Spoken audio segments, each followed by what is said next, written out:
नदी है, बहती घूमती और युगों को अपने साथ बहाकर ले जाती है। सतयुग बीत चुका था, धर्म थोड़ा कमजोर हुआ, पर दया और शुद्धता अभी भी जीवित थी। और अब शुरू हुआ दूसरा अध्याय, त्रेता युग। एक ऐसा युग जहां मानवता अपनी सुंदरता और संघर्ष दोनों के एक बीच खड़ी थी। त्रेता शब्द का दूसरा अर्थ है दूसरा चरण। यह युग लगभग 12,96,000 वर्ष चला। धर्म का आधार 4 पैर नहीं बल्कि अब 3 पैर पर खड़ा था, सत्य, दया और तप। चौथा, दान अब कमजोर पड़ चुका था। मनुष्य की आयु लगभग 10,000 वर्ष मानी जाती थी। उसका शारीरिक शक्ति आज के इंसानों से कहीं अधिक और स्मृति ऐसी कि पीढ़ियों तक का पूरा इतिहास याद रख सके। यह वह समय था जब अध्यात्म सिर्फ एक ज्ञान नहीं बल्कि जीवन की धड़कन था। त्रेता युग समाज आश्चर्यों से भरा था। नगर सोने और चंदन की खुशबू से महकते थे। राजाओं की सभा में धर्म के नियम लिखे जाते थे। ऋषियों के आश्रमों में ब्रह्म ज्ञान पैदा होते थे और आम लोगों के जीवन में सरलता, करुणा और वचन की पवित्रता सबसे ऊपर थी। गांव आत्मनिर्भर थे। हर घर में धर्म ग्रंथों की गूंज थी। हर रास्ते पर साधु और तपस्वी मिल जाते थे। किसी का वचन उसके शरीर से भी बड़ा माना जाता था। यही कारण है त्रेता युग को मर्यादा युग कहा जाता है, जो आज हमें चमत्कार लगते हैं। त्रेता युग में वह विज्ञान और तप का संगम था। ऋषि मुनि ब्रह्मास्त्र, अग्नियास्त्र, वायुआस्त्र जैसी ऊर्जाओं को नियंत्रित कर सकते थे। राजाओं के पास पुष्पक विमान जैसे वायुयान होते थे, जो इच्छा से किसी भी दिशा में जा सकते थे। यह युग केवल आध्यात्मिक नहीं बल्कि ऊर्जा विज्ञान का भी शिखर था। त्रेता युग का आधा जीवन जंगलों में धड़कता था, जहां ऋषि तपस्या करते थे, ज्ञान लिखते थे और राजाओं को धर्म का ज्ञान बताते। विश्वामित्र, वशिष्ठ, गौतम, अगस्त्य ये केवल ऋषि नहीं बल्कि उस युग के स्तंभ थे।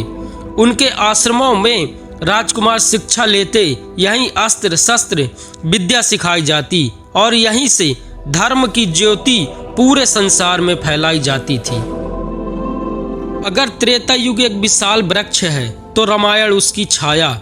यही वह समय है जब मर्यादा पुरुषोत्तम श्री राम ने जन्म लिया।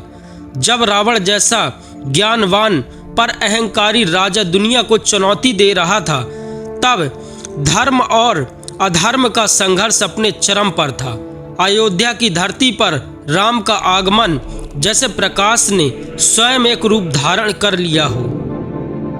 लेकिन युग की सबसे कठिन परीक्षा तब शुरू होती है जब राम वनवास के लिए निकलते हैं। यह वह क्षण है जब त्रेता युग हमें सिखाता है धर्म की राह कठिन हो सकती है, पर सही हमेशा सही होता है। रावण की लंका, ज्ञान, शक्ति और अहंकार का किला। सीता हरण के बाद शुरू होता है वह महायुद्ध जिसने पूरे युग में धर्म की सीमा तय कर दी। हनुमान का समुद्र पार करना, विभीषण का धर्म पक्ष में आना और राम रावण का महान संग्राम, ये सब त्रेता युग की आत्मा बन गए। युद्ध के बाद आया वह समय जिसने आज भी आदर्श शासन कहा जाता है, राम राज्य, जहां न्याय, समानता, शांति और धर्म साथ चलने लगे। सुबह होती थी मंत्रों की गूंज से। नदी किनारे लोग तप, योग और ध्यान करते। दिन में श्रम, शाम को कथा और रात को आकाश के नीचे शांति की नींद। त्रेता युग में जीवन प्रतियोगिता नहीं था, वह एक लय था, एक सरल संगीत जिसने हर मनुष्य अपनी जगह जानता था। समय किसी के लिए नहीं रुकता। धीरे धीरे मनुष्य में अहंकार बढ़ने लगा। वचन की पवित्रता कम हुई। दान का स्तंभ पहले ही टूट चुका था, अब सत्य डगमगाने लगा। और इसी बदलाव से अगला युग बुलाया, द्वापर युग।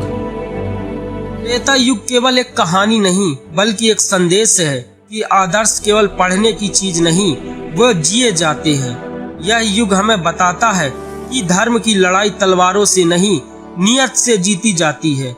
राम का धैर्य, सीता का साहस, हनुमान की भक्ति और विभीषण का सत्य मानवता को उजाले का रास्ता दिखाते हैं। और अब अगला द्वार खुलेगा, हम द्वापर युग की कहानियों में उतरेंगे। तब तक इस यात्रा को शांति अपने भीतर में बसाए रखिए। जय श्री राम। अभ्युत्थानं अधर्मस्य तदात्मानं सृजामि परित्राणाय साधूनां विनाशाय च दुष्कृताम्।